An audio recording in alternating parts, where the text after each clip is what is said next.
Good afternoon, everyone. Thank you for joining us today and taking time out of your busy schedule for this great webinar we're going to have on improving mobility access through complete streets and mobility management. We have an excellent lineup of speakers this afternoon that will discuss this important topic in transportation and access. My name is Rich Weaver. I'm the Director of Planning, Policy, and Sustainability at the American Public Transportation Association, which represents the public transportation industry in the United States. I'm also delighted to be the chair of the National Complete Streets Coalition Steering Committee. Now, the National Complete Streets Coalition, a program of Smart Growth America, is a nonprofit, nonpartisan alliance of public interest organizations and transportation professionals committed to the development and implementation of complete streets policies and practices. A nationwide movement launched by the coalition in 2004, Complete Streets is the integration of people and place in the planning, design, construction, operation, and maintenance of transportation networks. Now, over the last few years, the coalition and movement has shifted from adopting complete streets policies to implementing changes in road design that impact lifestyles and ultimately create more complete communities. Now, this cannot be done without thinking about the diversity of people who use the road. This includes people of various walks of life, ages, and physical abilities. Now, I want to mention a complementary segment to Complete Streets, and that's the Complete Trip, which is really just helping to make customers make a seamless journey. And every complete trip is really the sum of its parts, yet each one is different. Every complete trip consists of technology and other resources to plan and pay for the trip, all travel modes used, the physical assets that support those modes, agencies supporting infrastructure and providing services, and multiple services and processes governing agencies and modes. Well, let me also mention a few housekeeping items. Before we begin the presentations, I wanted to let you all know that a PDF of slides and presentation recording will be available after today's webinar. Also, feel free to send questions at any time using the chat box in the lower right-hand corner. We'll have time for a brief Q&A at the end of the presentation. Now, at this time, I'd like to turn it over to Marianne Stock, who is the Division Chief, Rural and Targeted Programs for the Federal Transit Administration. She is responsible for the administration of FTA formula and discretionary grant programs for rural areas, tribes, and the enhanced mobility of seniors and individuals with disabilities. And this includes the management of 3 technical assistance centers, including one that I'm very proud to be co-director of, the National Center for Mobility Management. So with that, Marianne, I'll turn it over to you. Thank you, Rich. And I would like to also say thank you to Smart Growth America and to the National Center for Mobility Management for putting this webinar together. And as Rich said, the National Center for Mobility Management is one of several technical assistance centers that FTA is very pleased to be sponsoring for our constituents. We've been working with the National Center for Mobility Management for a number of years now, and we've found that mobility management is a way that communities can really leverage what can sometimes be limited transportation resources and make the most effective transportation network in their community. And so we're really happy that NCMM is available to our grantees and to community members to assist them in understanding and applying the mobility management concepts within each community. And you're going to hear a lot more about that later, so I don't want to get into too much detail. And one of the things that our technical assistance centers, including NCMM, do best is highlighting the excellent practices and ensuring that communities can learn what works directly from other communities that have put them in place in the field. And that's what we're going to do today, so I'm really looking forward to hearing what our presenters have to say today. I've been asked to talk a little bit about the FTA's Section 5310 program, which provides funding for transportation that enhances mobility for people with disabilities and for older adults. The funding under that program in large urbanized areas, it's distributed to designated recipients that have been designated by the state in which their area is located. And in small urban and rural areas, the funds are distributed by FTA to the states and then by the states for purposes, again, of providing enhanced mobility for older adults and people with disabilities. Eligible subrecipients include private nonprofit organizations, state or local government authorities, or public transit operators. So each state that has funding in this program for small urban and for rural areas can distribute the funds in the best way they see fit within their state to those subrecipients. Very often the subrecipients are agencies on aging or private nonprofits that have as their mission providing a variety of services for older adults and or people with disabilities. One other program that I wanted to mention quickly is that FTA is going to, sometime in the next month or two, announce a competitive program under the Innovative Coordinated Access and Mobility Program, which will provide funds on a competitive basis to communities for demonstration projects that provide access to health care, demonstrate coordination of non-emergency medical transportation, and other similar projects. Eligible recipients under that program will be entities that are eligible to be direct recipients under any FTA funding program, and it will require partnerships with other organizations within the community in order to participate in the program. So private nonprofits or other organizations that participate in medical transportation will be eligible to be partners. If you're interested in that program, you can sign up for updates on FTA's Section 5310 webpage, and that way you'll receive the announcement when the program becomes available and the competition opens. So with that, I'm going to pass it on to Judy. Thank you, Marianne. I'm Judy Shanley. I'm also one of the co-directors of the National Center for Mobility Management, and we are very excited to be here today. My role is to just give you a foundation for why the National Center for Mobility Management is collaborating with the Complete Streets initiative to put on this webinar and also help the field think about the connections between the two programs. Rich and I have the best job in the world. We get to go around and support through technical assistance the field regarding mobility management. And when we talk with people, whether it's at the state, regional, or local levels, it has become really apparent to us that there's a connection between the work that Complete Streets does around active transportation, safe street crossings, the greenways in communities, and the work that mobility managers do to connect the system.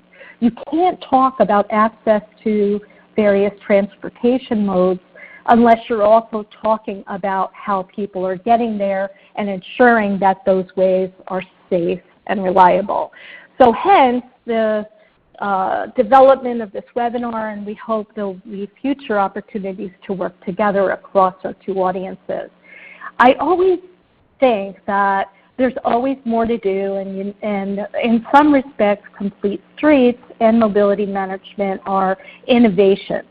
And this quote has always resonated with me. If you always do what you've always done, you'll always get what you've always got. And this is by Susan Scott. And as we go through the webinar and as you hear from the amazing presenters that we have, I want you to think about how in your own work you can think outside the box. You can think about connections that perhaps you hadn't previously thought about. funding opportunities that you hadn't previously thought about. So why do we connect mobility management and complete streets? Well, if you think about the goals for both of these initiatives, things like safety, livability, the customization, the uniqueness of the kinds of solutions, there's so much synergy between the two that it really does make sense in your own communities to think about how the initiatives are working together. Equity to ensure that all people can access the sidewalks and the streets and the mobility options.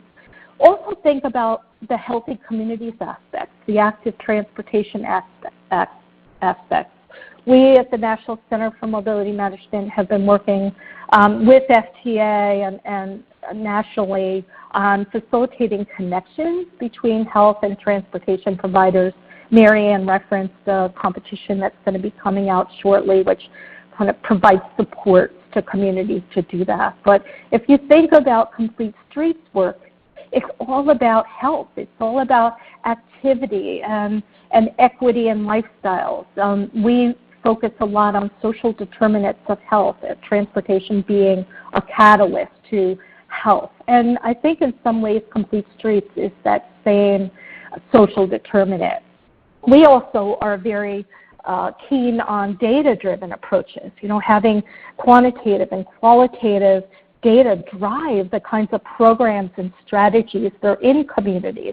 And that concept is common to both Complete Streets initiatives and mobility management. The core of mobility management and Complete Streets is integration. We learned that many communities are really doing that integration but not really realizing that they're doing it. And we wanted to have the field learn from a variety of perspectives, whether it be from a planning side or operations side. And we also feel that the integration of the two initiatives may open up some funding sources, whether they be foundation funding sources, federal funding sources. So when you think of mobility management, you think of mobility management as a solution. This definition that we use really reiterates what I just said in terms of it being customer-centered. It's very individualized. You're thinking about an entire transportation network, and not only transportation, but mobility and innovative mobility, and Complete Streets is part of that network. And again, it's very customized and responsive to the needs of the community. So we thought one of the best ways that adults learn, that we all learn, is from each other. And we've had occasion to learn about the great work that's going on in Massachusetts. They're doing this work. They're integrating Complete Streets and mobility management. And we wanted to have a conversation with leaders in the field. And so joining us this afternoon are Sherry Bean from the Massachusetts Regional Planning Commission, along with her colleagues Tricia Pistone and Jenna David from the Massachusetts Opportunity Council. And we're going to be going through a series of questions with them just to learn about what they're doing. What does it take to do this integration? What kind of resources do you need? How do you make it sustainable? Let me just introduce a little more about Tricia and others. Tricia Pistone is the Vice President of Planning, Policy, and Development at the Massachusetts Opportunity Council.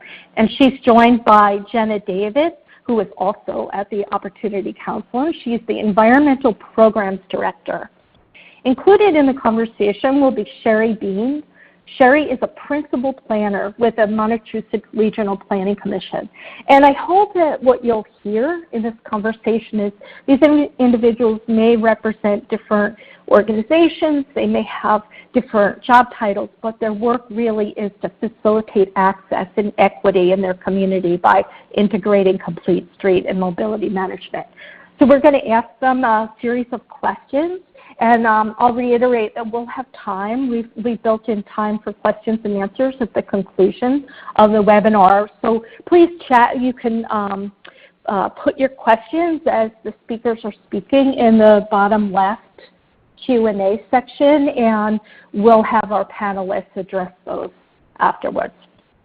So Let me ask the first question. You know, as we get to know your communities better in Massachusetts, we hope that you'll tell us a little about your region and the target community of your work. Sure. This is Tricia, and I'm going to start us off. First, on behalf of the three of us, I'd like to thank Smart Growth America, the National Center for Mobility Management, and the National Complete Streets Coalition for asking us to participate in the webinar. We hope that our work will provide some inspiration to the many participants on the call today, as you just suggested, Judy. I'll only take a couple minutes to describe our region and set the stage for where we are doing this work, as it may be helpful for listeners to draw their own similarities and differences to their communities. My agency, which is the Massachusetts Opportunity Council, is the region's anti-poverty community action agency. We're one of 1,000 nationally, one of 23 in Massachusetts. We serve about 30 communities located in North Worcester County, Massachusetts. We're approximately 10 miles south of New Hampshire and 50 miles west of Boston. Our region's population is approximately 280,000. It is important to note that while we are located in Worcester County, Massachusetts does not have a strong county government structure. The region's 6 largest urban communities make up roughly 50% of that population, while the rest of the region is made up of 24 rural communities. The eastern communities benefiting from being more bedroom communities of Boston, while the western rural communities struggle with lack of access, aging populations, and higher poverty rates. While MOC has the largest service area, other regional organizations serve segments of that area, including the Massachusetts Regional Planning Commission, which you mentioned Sherry worked for, which covers 22 communities. We also have a regional transit authority, which has also a slightly different coverage area. For the purpose of this discussion, we'll be focusing our responses around work that is currently being done in Fitchburg, which lies in the heart of the region. With a population of roughly 40,000 residents, it is governed by a mayor-city council structure.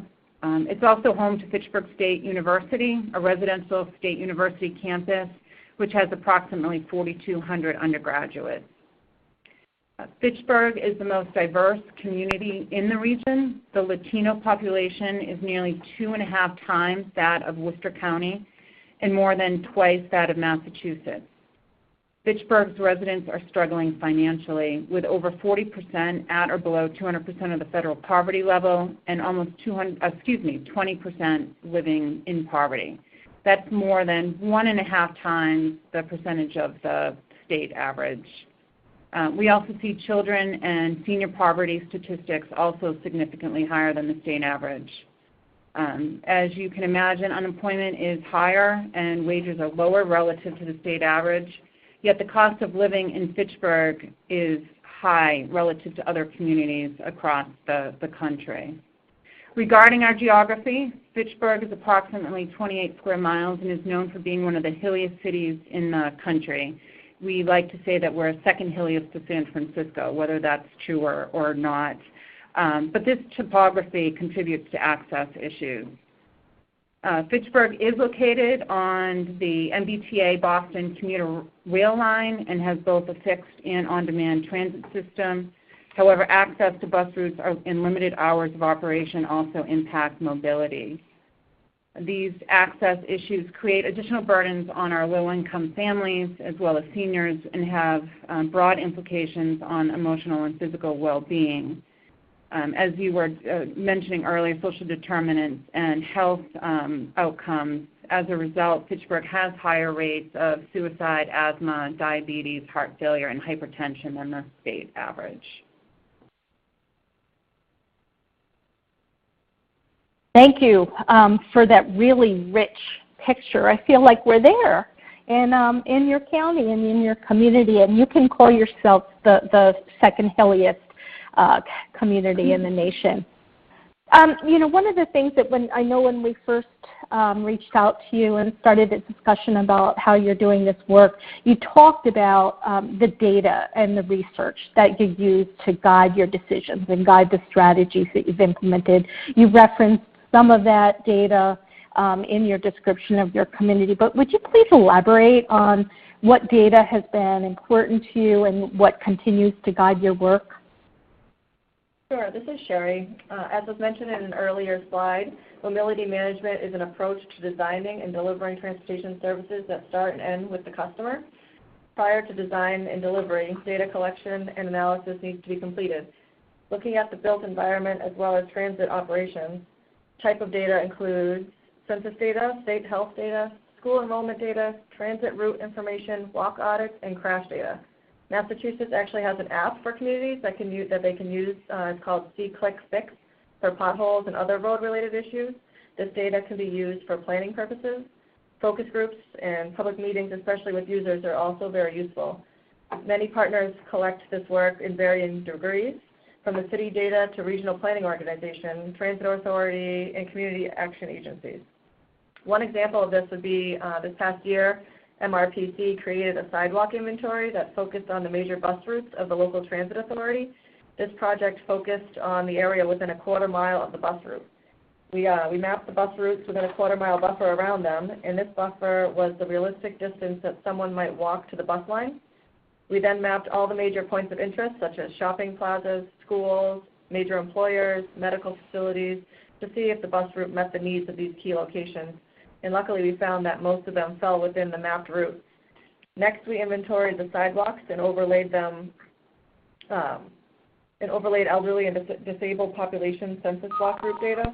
This data was chosen as priority populations because it was assumed that these people would have the highest needs for the sidewalks.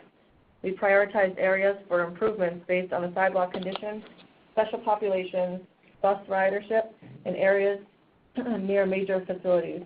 It is the hope that the city can use this information to address the needs for sidewalks in these high priority areas. And another example is the development of the Twin Cities Rail Trail. This 4.2-mile abandoned rail corridor has been looked at as an excellent opportunity for multimodal connections between the cities of Fitchburg and Leominster for many years. We were chatting around the table earlier, and we think it's been around 20 years or so that this project has been in the works. This project does not only connect the two city centers, known as the Twin Cities, but will also provide alternate modes of transportation to many environmental justice populations along the trail. The corridor parallels Route 12, which is a major roadway in the area, and is also a major destination for shopping, medical facilities, public parks, restaurants, etc. This project has recently received $14.5 million of Transportation Improvement Program funding, as well as design funds saved from an old earmark from Congressman Olver. We're very excited to say that the construction season for this project should start sometime next year.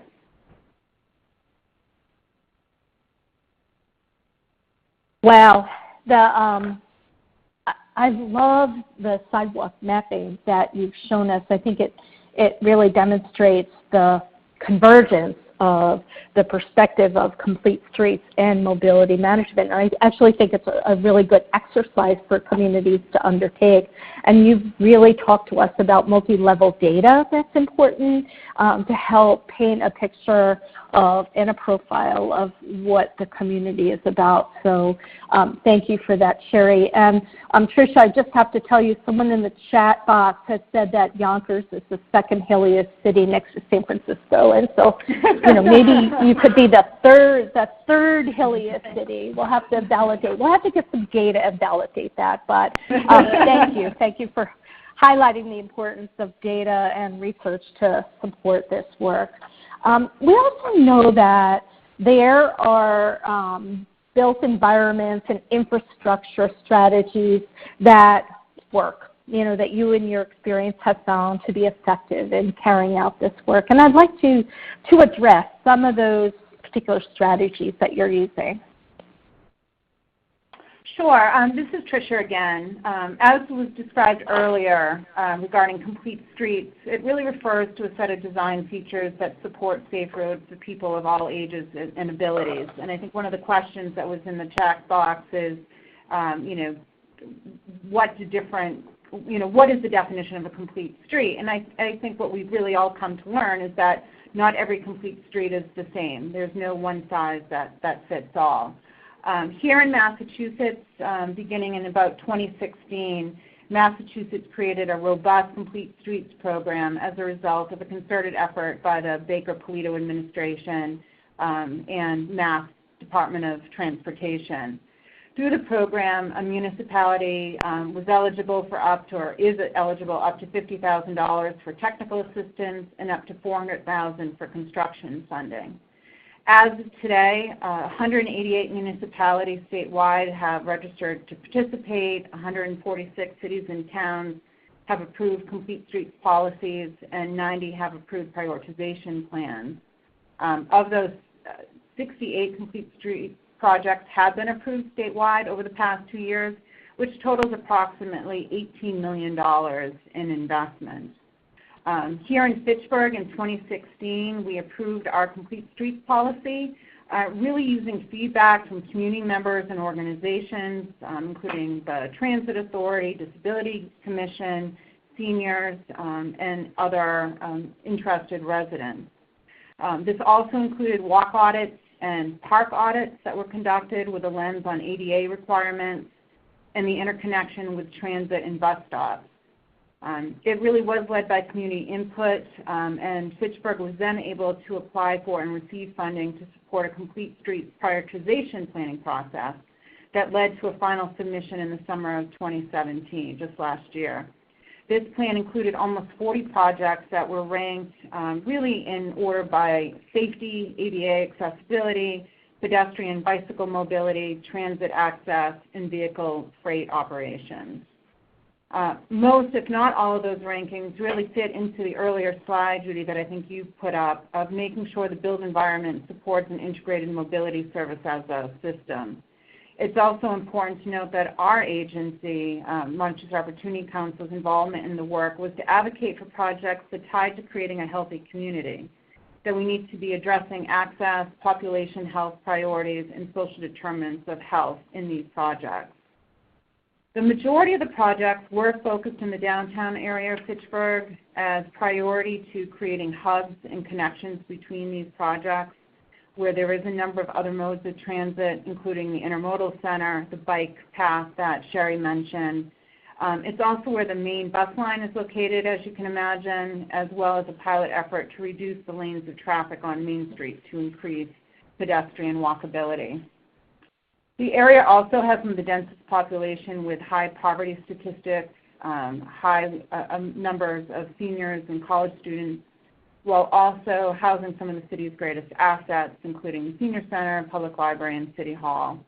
I'm very excited to announce that Fitchburg just got word of a $210,000 Complete Streets grant last week for improvements to Fitchburg's downtown and Upper Common. The project, and why we believe it got funded, was it really emphasized the importance of safe intersections and allows the permanent inclusion of a bike lane on Main Street that will further connect the new bike path.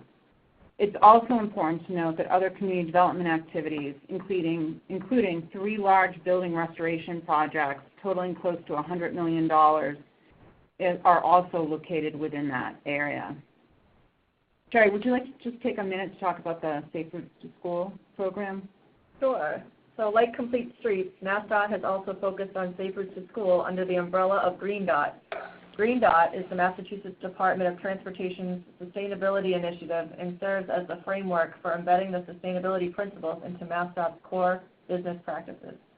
Green Dot is intended to fulfill the requirements of several laws and policies, including the Global Warming Solutions Act, the Green Communities Act, the Healthy Transportation Compact, and Leading by Example Executive Order.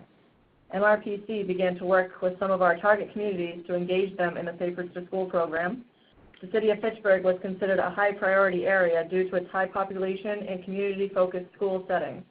We conducted Safe Routes to School studies for all of the elementary schools and one of the middle schools. These studies included sidewalk inventories within 1 mile of the school, crash data for vehicles as well as bike and pedestrians, traffic volumes, a parent survey that was asked for input on problem areas, as well as the walk audit. Based on the study results, South Street Elementary School was ranked as a top priority due to its lack of bike lanes, safe sidewalks and crosswalks, advanced warning signs, and high crashes. You can see in the picture on the slide, the before picture on the left was the current condition as of the study that we did. And it was also one of the most active schools for Safe Routes activities, which included monthly walks to school days and walking school buses with the help of parent volunteers.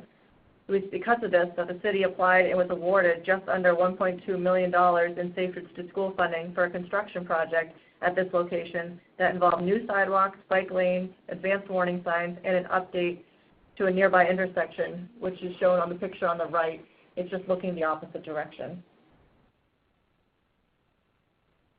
Wow, that's amazing. The before and after is truly amazing. And I think what all of you referenced was the participation of both people with disabilities and older adults in the kind of decision making that went on. They were active planners, they were active contributors to the dialogue about this work. And I think that's always important, no matter what kind of project we're undertaking, that the voices of the riders, the consumers, the public is always there. So thank you for sharing that about the kinds of things. And the diversity of funding really struck me, that you're using money from different federal and state funding sources to support this work. And you know, for sustainability, I think having resources from a diverse pool of funding sources is really important. So I applaud you for that. The other thing, you've talked about some of the mobility management strategies that you've been using, but do you want to elaborate on some of the particular strategies that you have felt are really important in your community? Hi, yes, this is Jenna. Just to reiterate, mobility management is a strategic approach to serve coordination and customer service. It focuses on creating partnerships among transportation providers to expand the range of viable options that communities have for transportation. In partnership with our local RTA, which is MART, MOC, which is the organization I work for, and approximately 4 other local human service agencies in the area, recently received introductory and intermediate training from the Kennedy Center of Connecticut on how to become a travel trainer. So this was essentially a train the trainer activity. The funding for the training was made available by NASDOT. Each participating organization provides travel training services to targeted populations, which include seniors, students, individuals with mental and or physical impairments through a referral system. MART offers orientations and travel training sessions for large groups. This past fall, we officially launched our regional travel training program. We are hoping for our first round of public feedback this spring. Just to give a little more information about our travel training program, our program is free of charge to residents and is self-paced. The needs and goals of each client is used to develop an individualized plan that encourages confidence and ownership of the process.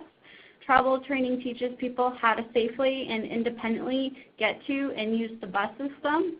This includes, but is not limited to, teaching trip planning, how to recognize both the bus routes and stops, how to pay fares and purchase passes, reading and understanding bus schedules, actually boarding the bus, and sometimes with mobility devices, and really what to do when the unexpected happens.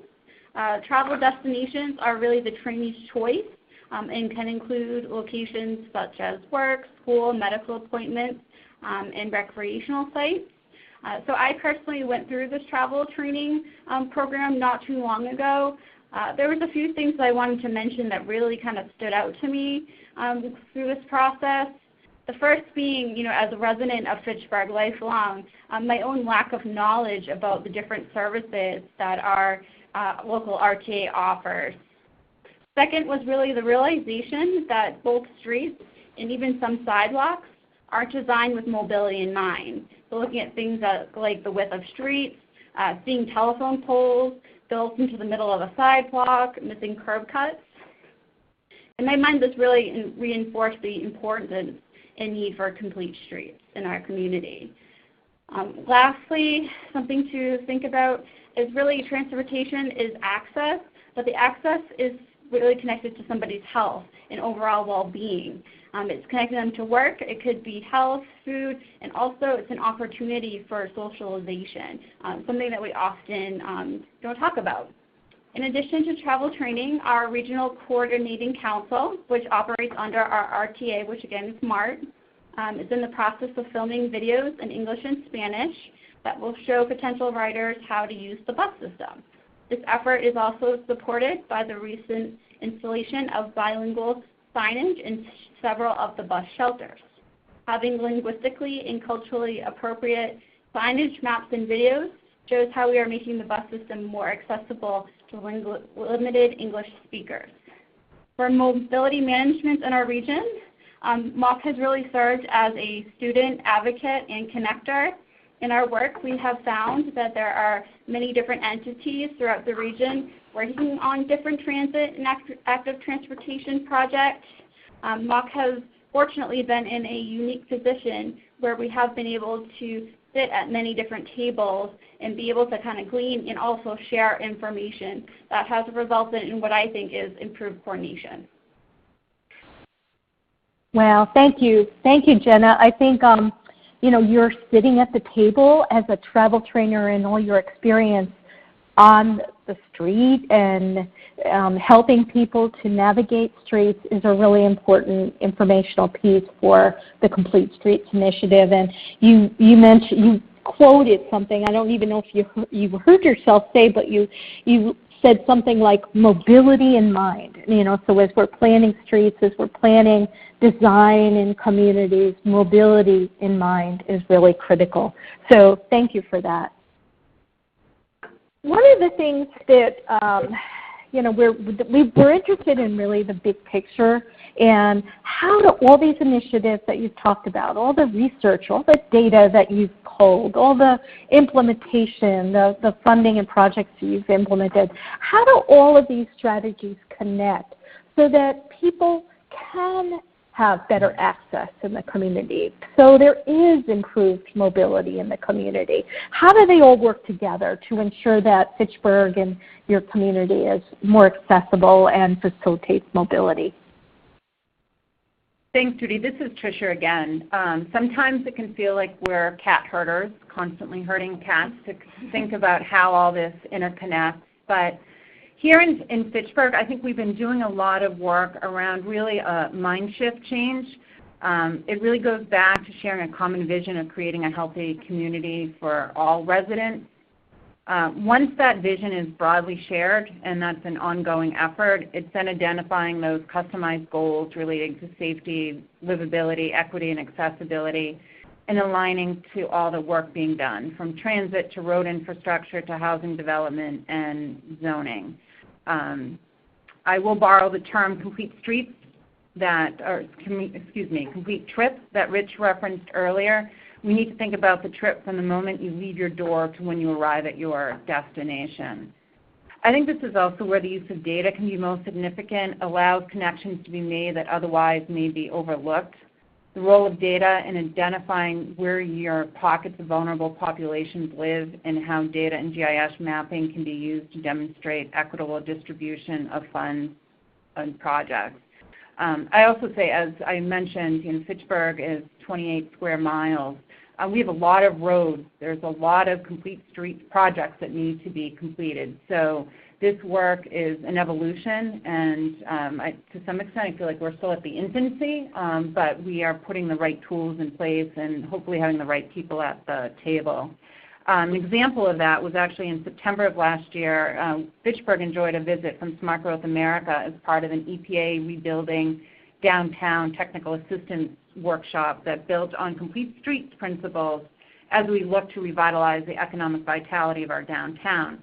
What is interesting and sort of an aha moment for me was that the 6 steps described in detail to improve the economy of the downtown also contribute to making our community more accessible and healthy, in particular pursuing complete streets, leveraging our unique assets, creating great public spaces, getting more residents in the downtown, and establishing ongoing place management.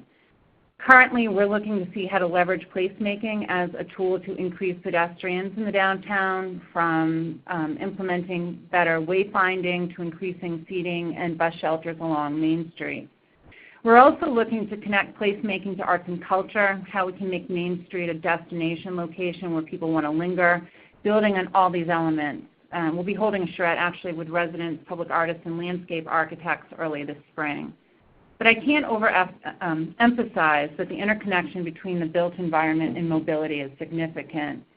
I'd also say that a challenge to this work, especially when it comes to looking at economic development or revitalization efforts, that advocacy work needs to come from folks that are doing mobility assistance and can speak to the needs of vulnerable populations to ensure that the work to improve the built environment is being done in an equitable way and that reflects universal design principles and addresses the needs of the current constituencies, not just a build it and they will come approach, which has historically happened in communities experiencing revitalization. This is not a tool for gentrification. And Tricia, this is Sherry. I also wanted to mention that different types of data can be used for different types of projects. For a Safe Routes to School project, you will not be using elderly data, but possibly low income and disability information instead. Each type of need can result in different data sets and projects. So knowing your challenges and target populations will help steer the data gathering process. Thank you. You both really highlighted the principles of mobility management as well as complete streets that add to your strategy. And Tricia, you mentioned that this is an evolution, and I think appreciating that there's always more to go and more innovation and integration to do is important. So I applaud you again. We want others to be able to replicate what you're doing. We want them to be able to pick up what you're doing, the strategies that you've referenced, and put it in place in their own communities. So what words of wisdom would you offer others who are at varying stages of integrating these two initiatives? Hi, this is Jen again. Hopefully everyone can hear me this time. We moved the phone, so hopefully that's not a problem. So as a group, we do have some few points that we would like to share, the words of wisdom, so to speak. The first is to be prepared and really open to working with many different stakeholders, which could include planning commissions, human service organizations, municipal departments and leaders, different resident or neighborhood groups, health coalitions, colleges and universities. Secondly, involve the public. The voice of residents is a powerful tool, and make sure you do this in a authentic or meaningful way. Use advocacy and community engagement as that tool, and make sure you use it from the beginning to end. Next, it's really important to find your friends and build off of existing groups or work that's happening in your community. Again, some of these groups could be disability commissions, senior groups. Locally, we have a bike pedestrian group that are an advocate for a lot of our complete streets work. And really find those cheerleaders and influencers that can help you along in the process and getting that support you need. It's important when talking about a community, talking about both the assets and challenges. Ask yourself what is really working well and what could use some improvement. It's important to have a balanced conversation. If not, just from personal experience, your discussion can often go off the rails when just focusing on kind of the negativity or what things need to be improved. It's also important to present concrete and realistic ideas to your community. Although hypotheticals and abstract ideas might be good for internal planning, the public needs something that they can really sink their teeth into. Also, when looking at this work, before you dive in, perform a scan of the other organizations that are taking on similar work. Again, look for opportunities to collaborate, find those cheerleaders. No one wants to reinvent the wheel. It's also, as I should emphasize, especially important, really to be adaptive in your approach. And again, kind of going back to Sherry and Tricia, using data to guide your work. A lot of times we go in thinking we know what the problem is or what the solution is before looking at data, whether it's engaging residents, quantitative, qualitative, but make sure you actually get this data and take time to really look through it. Data can be really enlightening.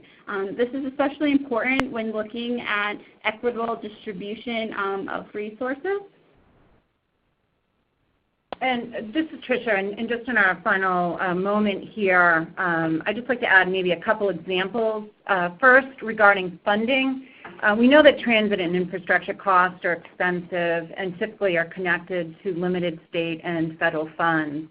As you think about your local partners, I encourage you to talk to your local hospitals if they're not already at the table. Transportation in particular, as it has a direct impact on access to healthcare services as well as the social determinants on health. There's a strong business case that can be made for hospitals to support transportation and mobility efforts. In our region, our local hospitals, there's 3 coordinated on the development of a community health needs assessment, which I believe is required by all public hospitals nationally. It's actually an IRS requirement. Here in our region in 2015, transportation was among the top 5 areas prioritized in the last health assessment, and has allowed for some limited funding to flow from the hospitals to support coordination of services.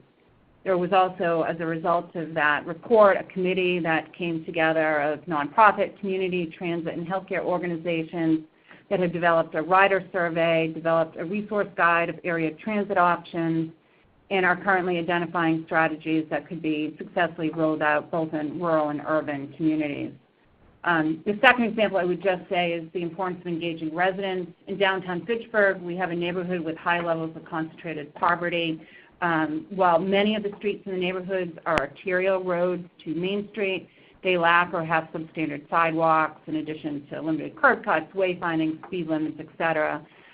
While transit is available in close proximity to the vast amount of housing, safety is still an issue for the pedestrians.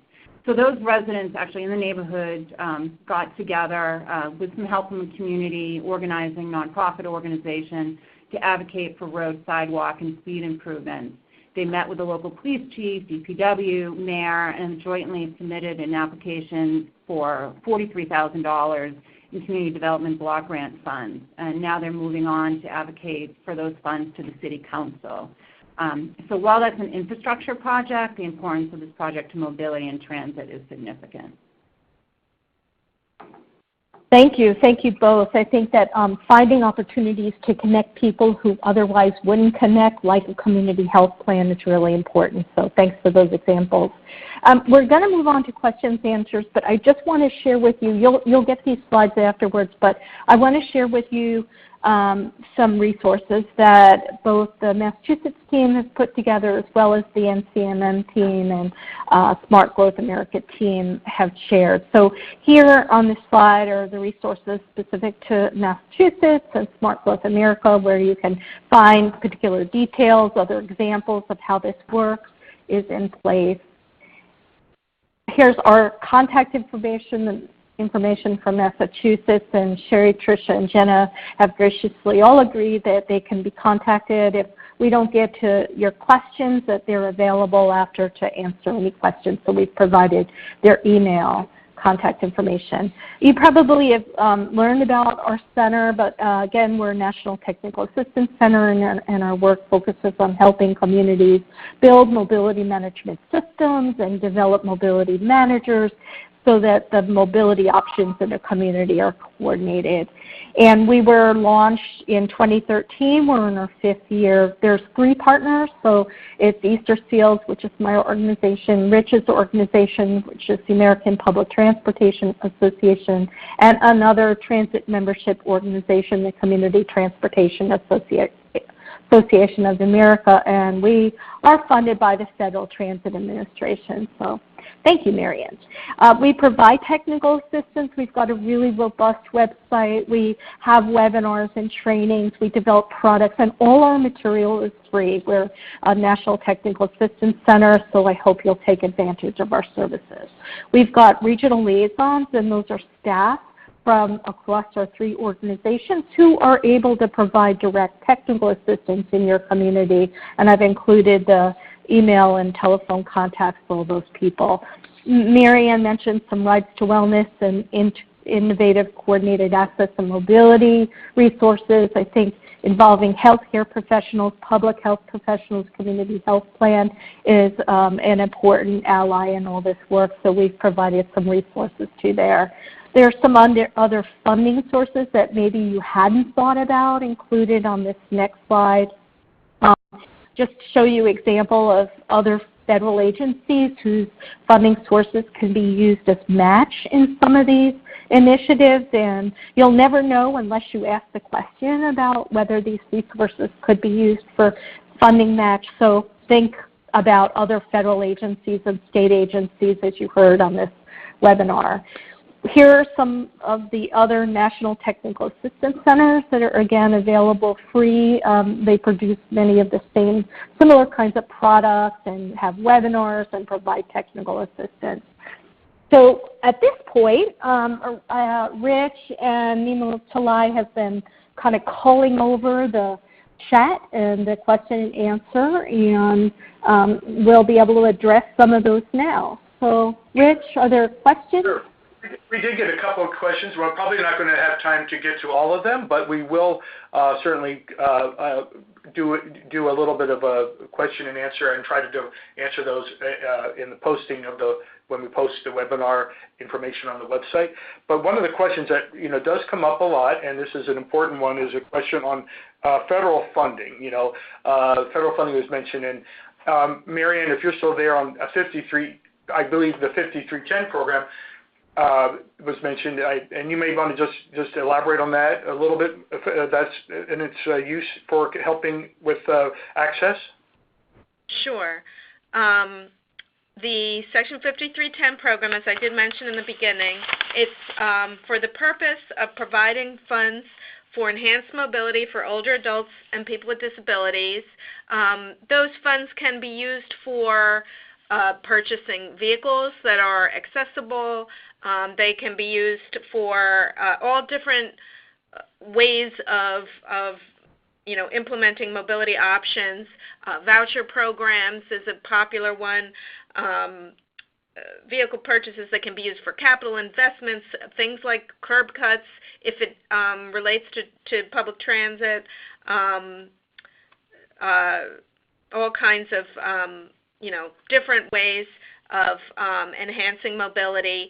The usual, as I mentioned before, in small urban and rural areas, the funds go to the state, and then each state has its own way of determining the best use of funds within their state. So most states, I think, usually hold competitions, and you can, if you are someone who's eligible or you're interested in determining how to apply for those funds and you're in a small urban or a rural area, you need to contact usually it's the State Department of Transportation, but any of these resource centers could probably help you find the right agency to look to find out how you can get access to some of those funds. No, thank you, Marianne. That's great. And I would just add to that, I would love to, the Utah Transportation Authority in Salt Lake City really does a great job of using their 5310 money to, I think it was the missing teeth of your sidewalk. They added the curb cut and added there was a gap in the sidewalk that was really a restriction for persons with disabilities and persons in wheelchairs to get from the sidewalk to the bus stop or station. By filling in that gap, they found that a lot more, it gave those customers the freedom for when they could go to when they wanted to and didn't have to depend on paratransit services. So that 5310 program was a really great program. Now, like you say, Marianne, it has a lot of there's a lot of eligible uses for that, but I think Salt Lake City was one of those really ones who used that to really complete the sidewalk, which I think really helped get access to public transportation.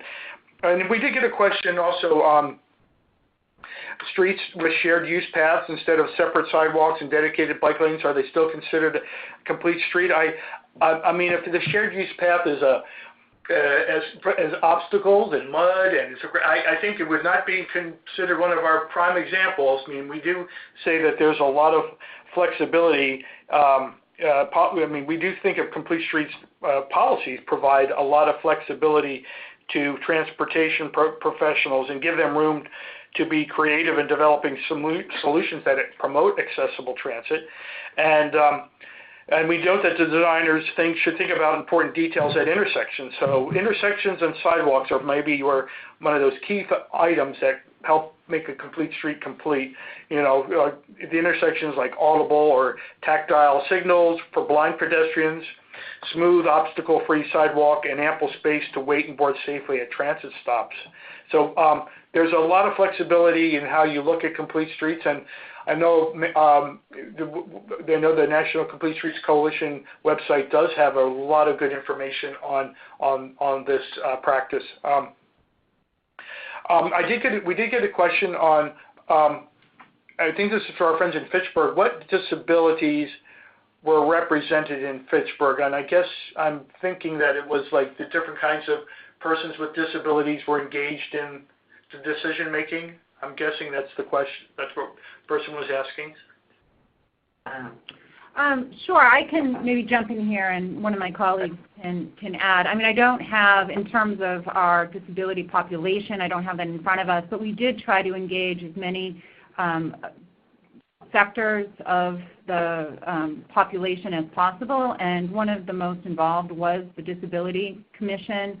We also had participation by our senior center director and representatives from the senior population. And I just think in terms of having some of the strongest voices in the community around access has been folks who depend on accessing the sidewalks in wheelchairs and scooters. We actually have a large bridge project right now that is impacting access to a local grocery store. So we really try to incorporate their voice and their advocacy in this work. So I don't know if that answers, or if anybody wanted to add anything. There's a travel training program that I went through. During the training, we actually had a young woman who, and I do apologize, I'm not sure if it's blind or visually impaired is the correct word, that was with us, and part of our training was to recognize her, not limitations, but really also abilities, and to plan something based around that. So there has been kind of some indirect, and I think kind of working with groups like our Disability Commission, where they do represent kind of a wide array of both physical and mental disabilities, has helped us kind of in the planning process. It's certainly something I think you can always improve on, but we have tried to be as inclusive as possible. Great, thank you. Thank you so much. We have time for maybe one more question as we're going to wrap up. And we got a question about do you offer any specific training or technical assistance for local government on topics related to complete streets, walkable communities? And I'm going to turn it over to Nemo to answer that question because there's a lot of great assistance that can come from not only from the National Center for Mobility Management, but the National Complete Streets Coalition. Yeah, thank you, Rich.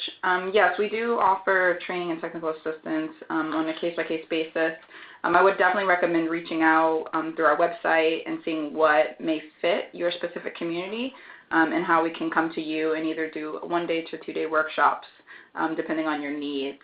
And with that, I just wanted to thank all of our presenters for joining today and really sharing their insight and testimonies on their experiences. And we've gotten some comments and feedback that has been a helpful presentation. As Rich said, the questions we did not get to, our presenters will answer a few of those, and we'll post that in a recap blog to come. And lastly, I just wanted to make a plug for our upcoming conference. It's our second National Complete Streets Conference. And this year we're partnering with Smart Growth America's Arts and Culture team, as well as Urban Land Institute, this April 2nd, 3rd, and 4th in Nashville. And with that, I also wanted to add that we'll send the slides and recordings as well as a survey that you all can answer. And so you should be getting that in your email within the next day. And with that, I hope everyone has a great afternoon, and thank you for joining. Thank you all for joining. Really appreciate taking the time. Have a great afternoon.